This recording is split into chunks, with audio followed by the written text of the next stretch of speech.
Mesdames, Messieurs, bonsoir. La communauté internationale fortement mobilisée aux côtés du Mali pour permettre à notre pays de sortir de la crise qu'il traverse. Normal aussi que la diplomatie malienne se mette au service de la résolution de la dite crise. De nombreuses actions ont ainsi été entreprises pour permettre à notre pays de rompre quelque peu son isolement diplomatique. Pour en parler, nous recevons le ministre des Affaires étrangères et de la coopération internationale. Merci, Monsieur le ministre, de répondre donc à nos questions. Nous allons commencer par Ouagadougou, c'est là que tous les chemins mènent ces derniers temps. Vous y étiez, le Premier ministre y était, et on a vu les groupes rebelles aussi y défiler. Et une déclaration qui a marqué les esprits ces derniers temps, on est prêt à se démarquer du terrorisme. Vous y croyez ou bien vous croyez que c'est une manœuvre de diversion? C'est un jugement de valeur que vous faites. Pour l'instant, nous ne jugeons pas, nous analysons ce qui nous arrive. Il y a eu des déclarations, il y a eu aussi une plateforme de revendication, c'est comme ça que ces auteurs l'ont désigné.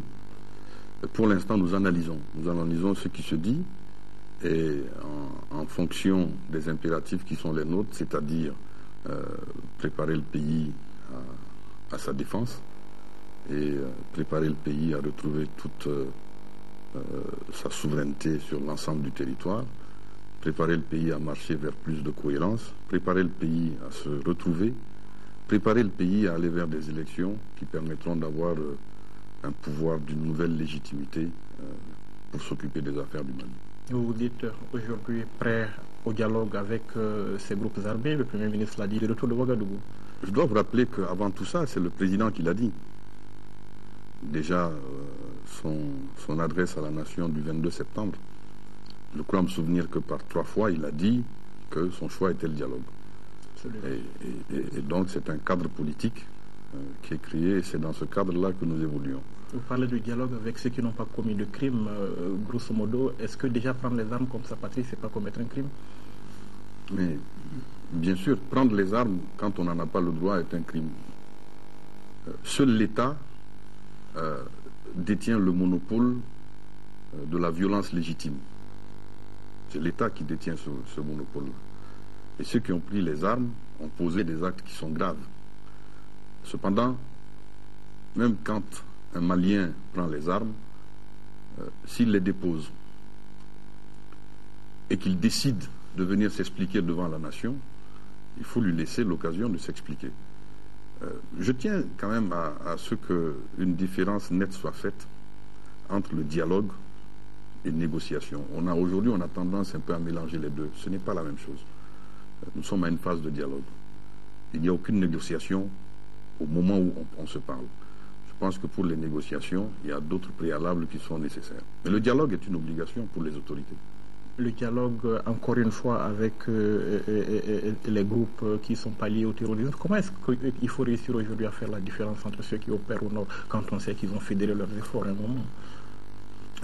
C'est une question qu'il faut se poser, mais il faut aussi observer ceux qui font des déclarations unilatérales en disant qu'ils renoncent à la violence, en disant qu'ils renoncent au terrorisme. Certains ont même dit qu'ils sont prêts à combattre la criminalité transnationale et le trafic de drogue. Donc ce sont des déclarations. Et chacun sera jugé selon ses attitudes par rapport à ces déclarations. Vous croyez que c'est faisable? Moi, j'estime aujourd'hui que tous vos opposent. Ils parlent de charia, vous parlez de laïcité, ils parlent de partition, vous parlez d'intégrité territoriale. Est-ce qu'il y a des positions conciliables? Avant moi, c'est la Constitution qui parle de ça.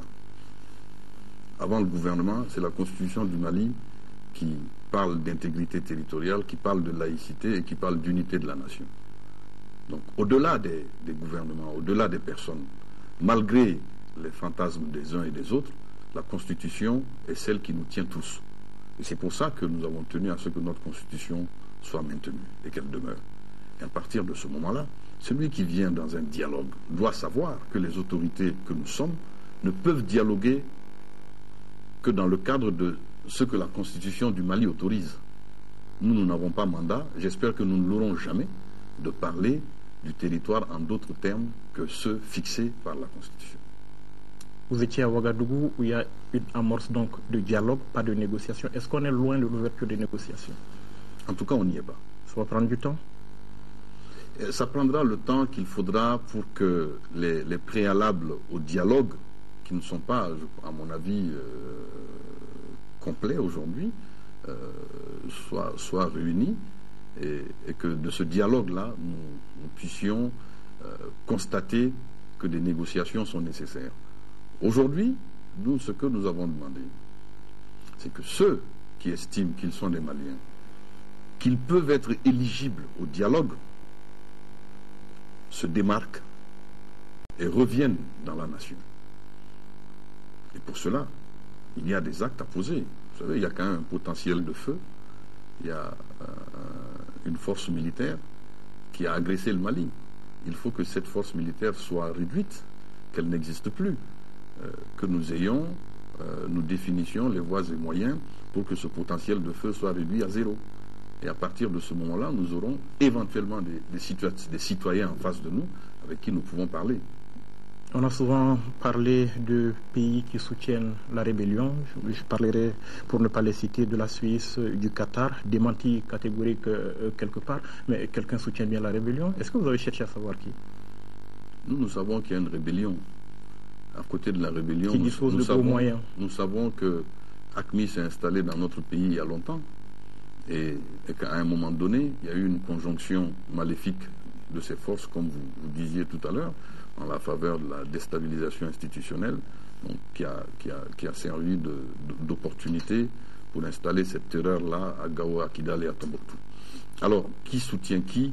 Aujourd'hui, la diplomatie malienne fait des efforts pour donner notre point de vue, pour faire en sorte que les pays qui sont nos amis sachent que l'État malien existe et il existe bel et bien.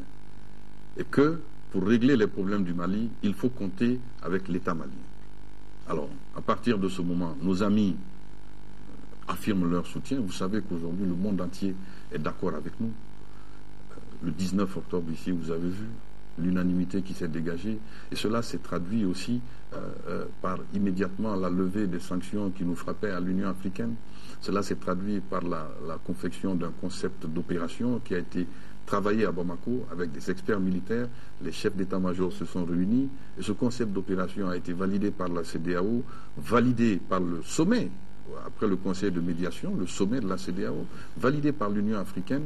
Il va être envoyé aux Nations Unies et le 26, le secrétaire général des Nations Unies fera son rapport sur la mise en œuvre de la résolution 2071, qui est la deuxième résolution qui concerne le Mali. Et après ça, nous allons avancer vers une troisième résolution qui va autoriser le déploiement de la force. Donc c'est pour vous dire quand même que le monde entier est d'accord avec nous. À partir de ce moment, pourquoi voulez-vous que nous nous occupions de tergiversations marginales en disant que tel a dit ça, tel a fait ci? Non. Nous jugeons les uns et les autres à l'effort qu'ils apportent à la résolution de nos problèmes. Donc pas nécessaire de chercher à savoir qui soutient la rébellion. Ceux qui doivent chercher, cherchent. C'est-à-dire? Mais chacun fait son travail. Ce n'est pas le travail du ministre des Affaires étrangères. Le ministre des Affaires étrangères est chargé de faire fonctionner au mieux les relations du Mali avec l'ensemble du monde, et c'est ce qu'il fait. Parlons un peu de cette médiation de la CEDEAO sous l'égide du Burkina Faso que bon nombre de Maliens ne voient pas forcément d'un bon œil parce qu'ils doutent un peu de la neutralité de notre voisin. Quel œil est-ce que vous voyez cela? Je crois qu'il faut savoir en finir avec cette question. Le président du Faso a été désigné par la CEDEAO comme médiateur sur la double crise du Mali. Et nous avons accepté le médiateur.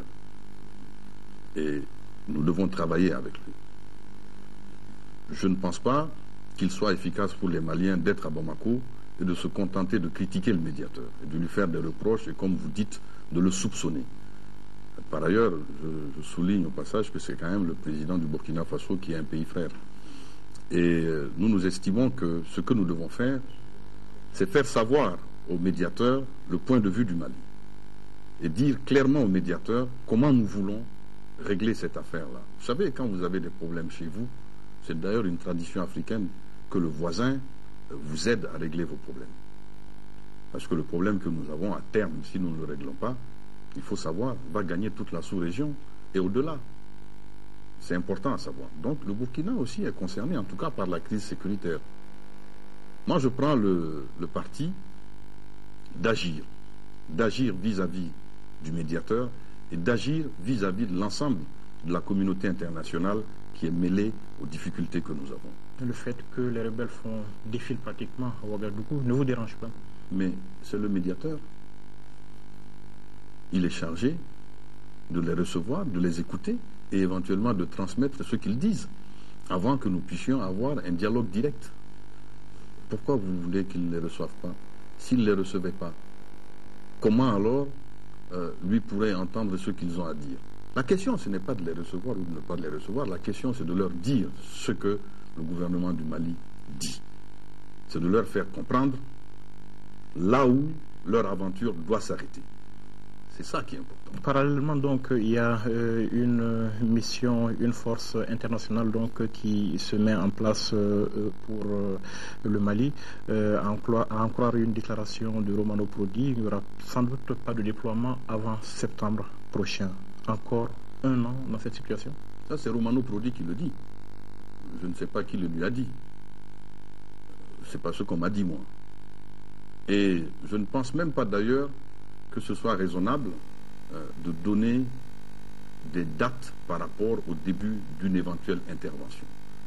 Je pense que les questions relatives à l'intervention militaire, les informations qui peuvent toucher non seulement au dimensionnement des forces, leur localisation et le début des opérations, sont des informations confidentielles qui relèvent du secret défense.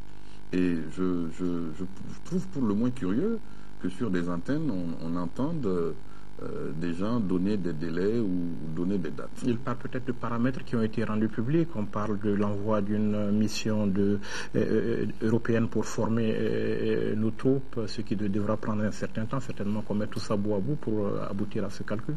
Oui, mais là, vous parlez de l'intervention extérieure ou de l'appui dans le cadre de la coopération technique. Tout le monde semble oublier que le Mali a une armée. Mais vous comptez sur cet appui. Le Mali a une armée, mais le Mali n'y va pas. Comment ça, le Mali n'y va pas? Si le Mali n'y va pas, qui irait? Je ne sais pas si on se comprend, monsieur le ministre. Le Mali a une armée.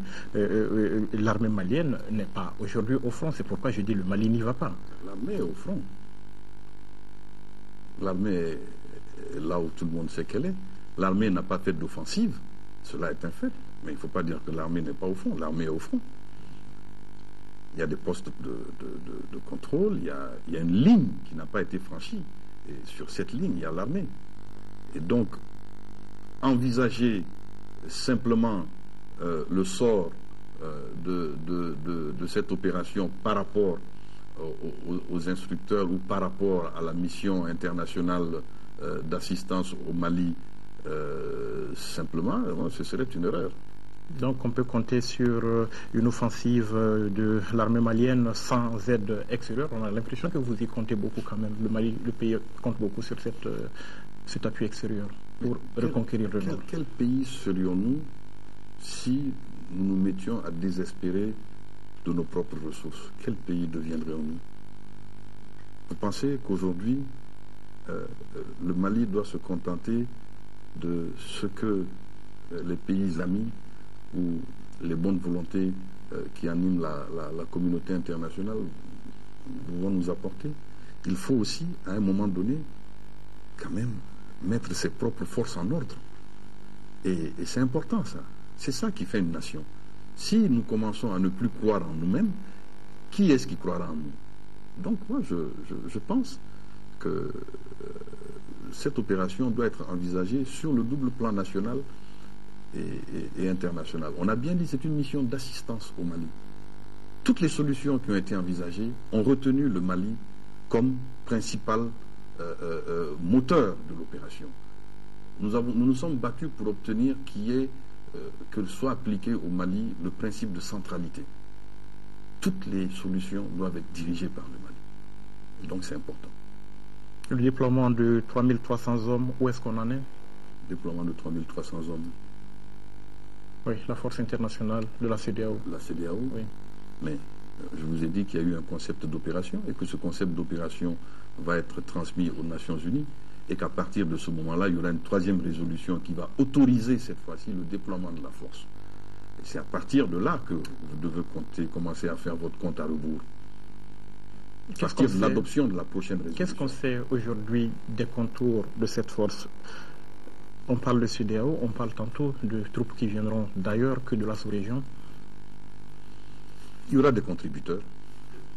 Il y aura des contributeurs. Mais c'est une force africaine. Le temps que cette force se mette en place, la situation ne risque-t-elle pas de s'empirer un peu sur le terrain? On parle d'enlèvement du côté de Djema. Bien sûr. Bien sûr. Vous savez, c'est pour ça qu'il faut faire attention. Non seulement il faut faire attention à ce qu'on dit, et il faut faire attention à qui on le dit. Nous sommes en train de toucher à des choses extrêmement importantes. Et notre ennemi, il est partout. Nous ne sommes pas dans un conflit conventionnel. Il peut surgir de n'importe où. Il faut faire très attention. C'est pour ça que, je le dis d'ailleurs très amicalement aux journalistes, de ne pas compter en tout cas sur moi pour leur donner des détails militaires et des détails qui sont relatifs à la défense nationale.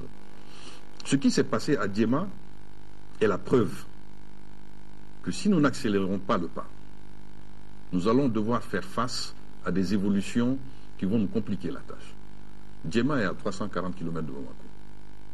Et les gens ont tendance à oublier que le Sahel occidental commence à Djidjeni, c'est-à-dire à quelques 140 km ou 160 km d'ici. Et c'est extrêmement important. C'est pour ça qu'il nous faut accélérer la préparation de notre armée pour que les éléments de sécurité intérieure soient mis en place pour mettre une ceinture autour de certaines grandes villes. Et c'est d'ailleurs une condition nécessaire pour l'efficacité à d'autres opérations. Donc, il faut aller vite. Et ça, nous n'allons pas attendre le mois de septembre comme disent certains. Ça, ce sont des mesures immédiates à prendre. Et je crois que la communauté internationale doit d'ailleurs saisir l'urgence supplémentaire qui s'exprime à travers l'enlèvement de cet homme de 61 ans qui revenait, semble-t-il, de Mauritanie. Vos partenaires vous demandent d'organiser des élections en 2013, des élections peut-être avant la libération des régions du Nord. Est-ce que cela est acceptable? Non, ce n'est pas acceptable. On semble vous pousser à ça. Ce n'est pas acceptable. Il n'y aura pas d'élection avant la libération du Nord. Comment voulez-vous faire des élections sans Gao, sans Kidal et sans Tombouctou? Comment vous voulez faire des élections? Nous avons dit très courtoisement à tous ceux avec qui nous avons parlé que ce n'était pas souhaitable. Et si on posait même ce débat-là, ce serait, ne serait-ce que d'un point de vue psychologique, accepter que ce pays peut fonctionner à 2 vitesses. Or, ce n'est pas ce que nous pensons, ce n'est pas ce que les Maliens pensent. Donc ce n'est pas acceptable. C'est peut-être une façon de vous pousser à ce que la transition ne s'éternise pas trop? Vous savez, nous sommes les premiers à vouloir que la transition aille vite. Nous sommes les premiers à vouloir qu'elle aille vite. C'est pour ça que nous avons dit que tout autre agenda doit être éloigné de la transition. Que ceux qui animent la transition s'occupent de faire le travail de la transition, à savoir libérer le Nord et organiser les élections. Et après ça, qu'un autre pouvoir s'installe pour faire face aux défis du développement de notre pays. Donc nous sommes les premiers à être dans l'urgence. Mais ce n'est pas décent aujourd'hui de parler d'élections sans Gao, sans Kidal et sans Tombouctou. Vous avez travaillé, vous l'avez dit, à ce que le Mali retrouve aujourd'hui sa place sur la scène internationale. Le Mali qui avait été quelque peu isolé ces derniers temps. Est-ce qu'on peut dire aujourd'hui qu'on a pleinement retrouvé notre place? Je pense que le Mali n'a jamais perdu sa place. Nous avons connu une espèce d'éclipse. Et rapidement, quand nous nous sommes remis en selle, nos amis nous ont entendus. Vous savez, le Mali vaut beaucoup mieux que l'image qu'il a présentée ces derniers temps. Nous sommes un grand pays, nous sommes une grande nation. Et je crois que nous avons prouvé, malgré tout, malgré la difficulté et les traumatismes de cette crise, nous avons prouvé que nous avions assez de ressources pour rebondir, comme on dit. Vous savez, après un coup d'État, nous avons pu rétablir la Constitution. L'Assemblée siège de plein droit, le Haut Conseil des collectivités. Les forces politiques, petit à petit, sont arrivées à adoucir le dialogue entre elles. Et aujourd'hui, nous avons un président qui est le chef de l'État et qui est le lien que nous avons avec la légalité constitutionnelle. Un gouvernement d'union nationale qui a été mis en place, qui travaille autour du Premier ministre. Donc, le Mali n'avait pas perdu sa place. Nous avons trébuché, nous sommes revenus. Mais on debout. était au banc des institutions internationales et interrompu leur coopération avec nous. C'est pourquoi nous parlons justement de perdre sa place et de la retrouver maintenant. Oui, mais vous parlez de perte de place, moi je parle d'éclipse. Nous n'avons pas perdu notre place. Et nous parlons de la même chose en fait. Mais nous ne le disons pas de la même manière. C'est ça. C'était une éclipse. Est-ce que nous sommes pleinement réintégrés aujourd'hui? Parfaitement. Rien ne se passe concernant le Mali sans qu'on nous demande notre avis. Et rien ne se passe sans qu'on y participe, sans qu'on y mette, comme on dit, notre grain de sel, entre guillemets. Parlons un peu du fonctionnement de vos représentations diplomatiques à l'étranger. On sait qu'elles ont connu un moment des difficultés financières à cause de la crise que le pays a connue. Vous avez réussi à surmonter ce problème aujourd'hui? Nous sommes obligés. Quand cette crise est arrivée, l'État a perdu beaucoup de moyens, près de la moitié du budget. Bon, le ministre des Finances est plus compétent pour en parler, mais nous avons manqué de moyens. Donc forcément, les représentations diplomatiques en ont souffert. Le département central en a souffert. Pour ainsi dire, nous fonctionnons à moitié. La moitié des ressources ayant disparu, nous nous contentons de l'autre moitié qui reste. Mais les représentations diplomatiques subissent des retards. Mais nous arrivons tout de même à faire face. C'est très difficile. Mais c'est un effort national. Ce n'est pas de gaieté de cœur que nous assistons à cela. Nous sommes bientôt fin novembre. Le débat budgétaire va commencer à l'Assemblée nationale. Nous espérons que début 2013 sera bien meilleur que les 6 ou 7 derniers mois. Diriger, Monsieur le ministre, la diplomatie d'un pays en crise, quelles en sont les difficultés? Vous dites quelles en sont les difficultés? Oui. C'est que vous savez qu'il y a des difficultés. J'imagine, oui. Bien sûr, et vous avez raison. Un pays en crise, un pays en guerre. Un pays en guerre. Menacé dans sa cohésion, menacé dans ses frontières, une grande division politique qui a suivi la crise institutionnelle, tout un système politique qui s'effondre. Alors, il faut à ce moment-là reconstruire un discours qui puisse rétablir la confiance, comme je l'ai dit, entre nous, et rétablir la confiance entre nous et nos partenaires à l'étranger. Et c'est très difficile parce que ça demande, au-delà de la disponibilité physique, ça demande une disponibilité intellectuelle de chaque instant. Mais Dieu merci, vous savez, le Mali a une vieille diplomatie, et donc des cadres très compétents, et je vous assure qu'ils sont au service du pays et qui se battent tous les jours. Le ministre a une mission, et il doit travailler vite, il doit être concentré, il doit pouvoir être, lui, le réceptacle de toutes les contradictions du moment et pouvoir faire la synthèse pour qu'on nous entende et qu'on nous entende mieux. Voilà, il y a beaucoup de difficultés, mais nous ferons le travail, s'il plaît à Dieu. Et vous êtes optimiste? Bien sûr, toujours. Merci, Monsieur le ministre. Merci. Merci, mesdames, messieurs, d'avoir été avec nous. On se retrouve jeudi et dimanche prochain pour un autre numéro de l'interview de la semaine. En attendant, nous vous souhaitons de passer d'excellents moments de télévision en notre compagnie.